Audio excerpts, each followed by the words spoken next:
Welcome to session 314 of the Bible in a Year commentary. If you started this series on the 1st of January, then today should be the 10th of November. Today we'll be looking at Galatians 3 to 4 and Psalm 4. But so far in Galatians, we've read as Paul defended his apostleship and his gospel. After planting the Galatian churches in Acts 13 to 14, Paul learned that some of the Hebrews were teaching the Gentile believers that they needed to be circumcised in order to be saved. Paul's authority as an apostle was also challenged, leading him to address these issues. At the Jerusalem Council, it was decided that the Gentiles did not need to be circumcised, as the Holy Spirit had become the new seal of salvation.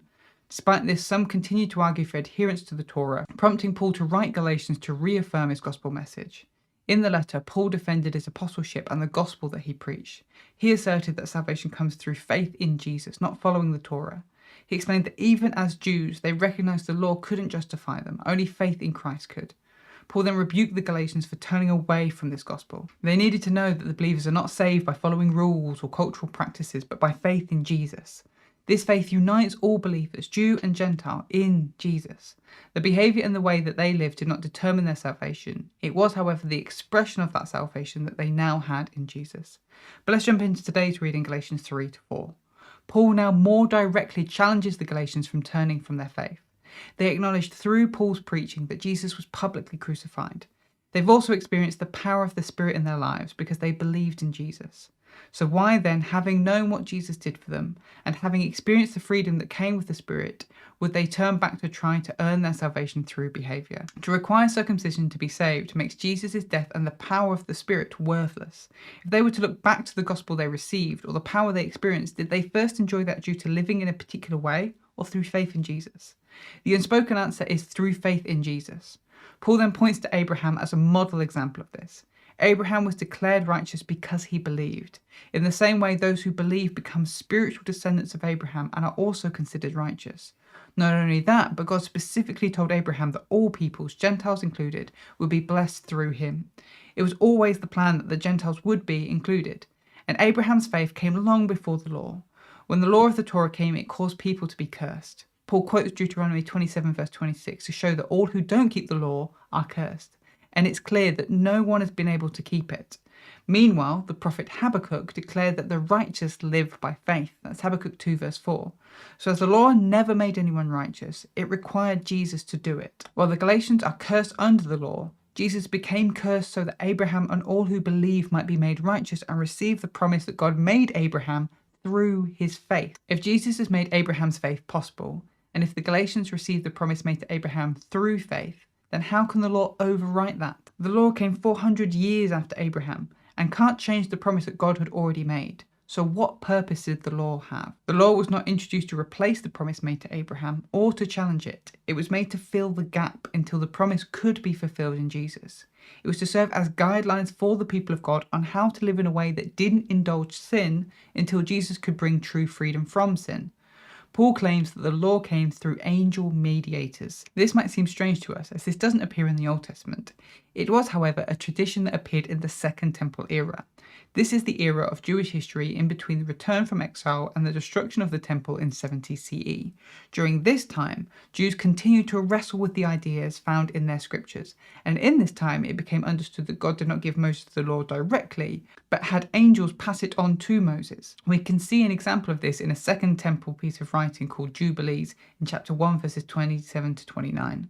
Paul is trying to make the point that the law came through others, angels and then Moses. But the promise comes directly from God to his people. It's not that the law is opposed to the promise.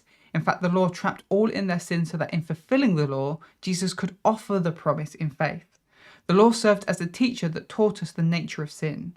Now that the Galatians have faith in Jesus, they no longer need this teacher, but can rest as children of God. Therefore, all are now made equal in the promise as descendants of Abraham. Paul then uses a different metaphor. Children who are heirs to a great inheritance don't receive that inheritance until they have come of age. Paul claims that as minors, the Galatians were enslaved to the elemental spirits of the world. That's Galatians 4 verse 3. For Paul, this seems to include the spiritual powers that influence the world, the forces of sin and darkness. These had co-opted the law, bending it to their purposes. When God sent Jesus, who was also under the law, to fulfill the law and redeem those under it, the heirs became fully matured adults in Jesus and so could now receive the inheritance. While before the Galatians were slaves to the forces of darkness, now they are children of God. Now the Gentiles weren't under the law previously, but they did worship false gods who were also under the power of sin and darkness. Why would they then try to re-enslave themselves to the same forces that would now use the law to trap them? Paul then appeals to his relationship with the Galatians. We don't know what Paul's infirmity was, but something about it led Paul to share the gospel with the Galatians. And they accepted him with open arms, willing to do anything for him. How have they now turned so far from what he first brought them and see him as their enemy? These Hebrew leaders might seem like they're making a big deal of the Galatians, but they only seek to subdue the Galatians to make themselves seem more important. They want to claim that the Galatians aren't real believers. Paul wishes that he could be with the Galatians in person.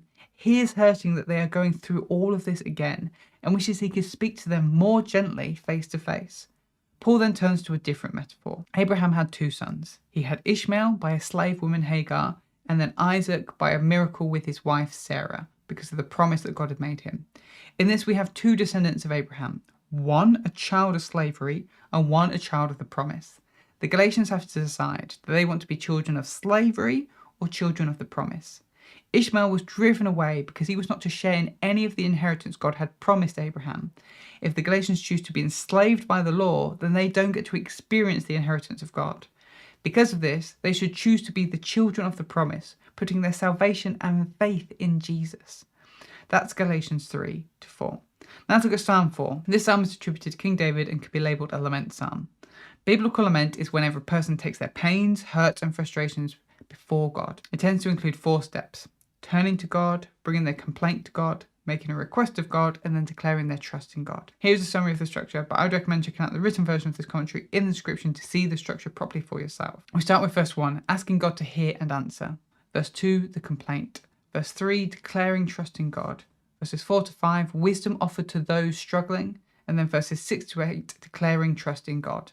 Turning to God, the psalmist's main desire is to know that God is listening. Often when we go through difficult times, the most difficult thing is feeling like God is silent in our struggle. It seems like the psalmists are being accused of something, and they are upset that their honour has been turned to shame, and that everyone is making up lies about them. But the psalmist chooses to respond to these insults by putting their trust in God. While humans may accuse and lie, God set those that are his apart and listens to them when they pray. Next, they give themselves a pep talk. In the midst of this struggle, it would be very easy to make some poor decisions and do stuff that they shouldn't. Instead, they should not respond out of anger, but take themselves away and think through everything properly.